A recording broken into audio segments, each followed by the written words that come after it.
The first time Maya saw him, he was sitting alone in a bookstore. He wasn't the most handsome man in the room, yet somehow, she couldn't stop looking at him.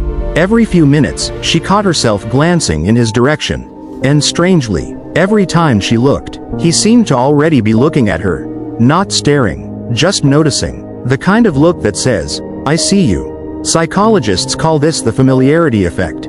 The more we see someone, the more attractive they become.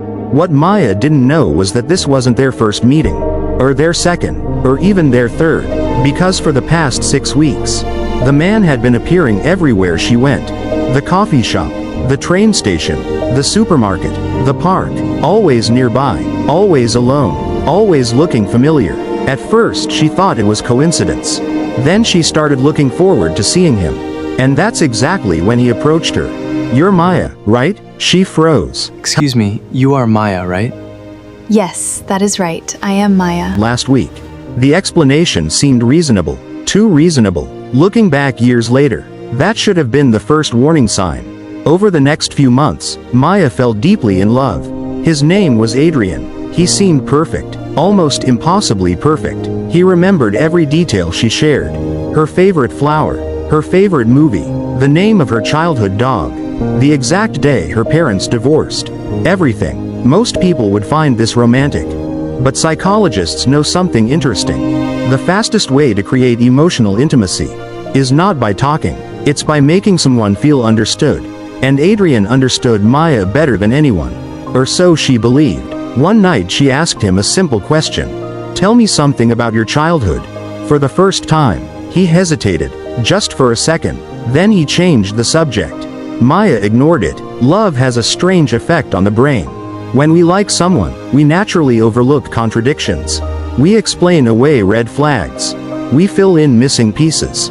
We see what we want to see. And Maya wanted to see a future with Adrian. So she never questioned him. Until the night everything changed. It happened at a dinner party. A friend took a group photo. Everyone smiled. Everyone looked normal. Until Maya received the picture later that night. She zoomed in. Then zoomed in again. Her heart nearly stopped. Adrian wasn't in the photo. Everyone else was there, except him, even though she clearly remembered him standing beside her. She called her friend immediately. "Where's Adrian?" There was a pause. Then her friend replied, "Who?" Maya laughed nervously. "Very funny." "No, seriously. Who's Adrian?" Suddenly Maya wasn't laughing anymore, because her friend sounded genuinely confused. The next morning she rushed to Adrian's apartment. The building manager looked puzzled. "No one by that name lives here." Maya felt sick. She showed him a photograph. The manager stared at it. Then his face changed, slowly, uncomfortably, as though he'd seen a ghost. "Miss," he whispered, "this man used to live here." Maya's stomach twisted. "What do you mean used to?"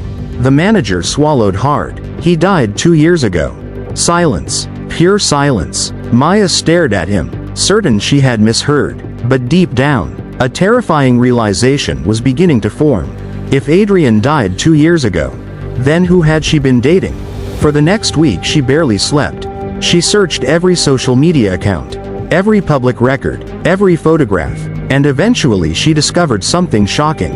The man she knew as Adrian did not exist. But everything else was a lie.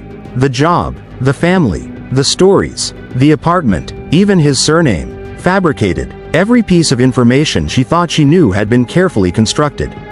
Like a character in a novel. Someone had spent months creating the perfect man, the perfect boyfriend, the perfect soulmate. But why? Who does something like that? And more importantly, why choose Maya? Then she found the answer. Hidden inside an old newspaper article. One sentence changed everything. The article wasn't about Adrian. It was about Maya, specifically, about something she had done 10 years earlier. Something she thought nobody knew.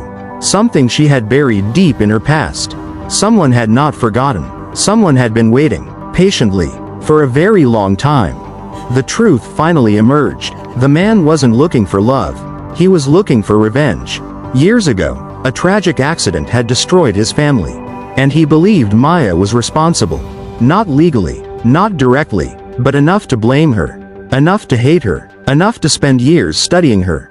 Learning her habits. learning her fears, learning her desires, learning exactly what kind of man she would fall in love with. Then becoming him. Psychologists call this mirroring, the deliberate act of reflecting someone's personality back at them, making them feel deeply connected, making them feel understood, making them feel loved, when in reality, they are simply falling in love with themselves. And Maya had fallen completely. The final meeting happened on a rainy evening. For months she had searched for answers. Now she finally had them. Adrian appeared from nowhere and sat across from her. Then he said, "Now you know the truths. I came from the spirit world to take revenge on you. I'm done now." In bitter tears, Maya replied, "What did I do to deserve all these?" He replied, "You killed my family, my entire family." Maya cried bitterly, "It was a mistake. I didn't mean to kill them. Adrian, please forgive me." She held onto him weeping profusely. Before Maya could know it, Adrian had disappeared, leaving her in the cold darkness, all by herself. She wept bitterly. Her whole life had been ruined by the man she loved with passion. Maya carried the traumatic experience all her life. Love psychology teaches us a dangerous lesson. People don't always fall in love with who someone is. Sometimes they fall in love with who someone appears to be. The greatest manipulations are not built on lies. Many people spend years loving someone, without ever realizing they never truly knew them at all. If this story shocked you, subscribe to Love Psychology for more stories that reveal the hidden psychology behind love, attraction, obsession, and human behavior.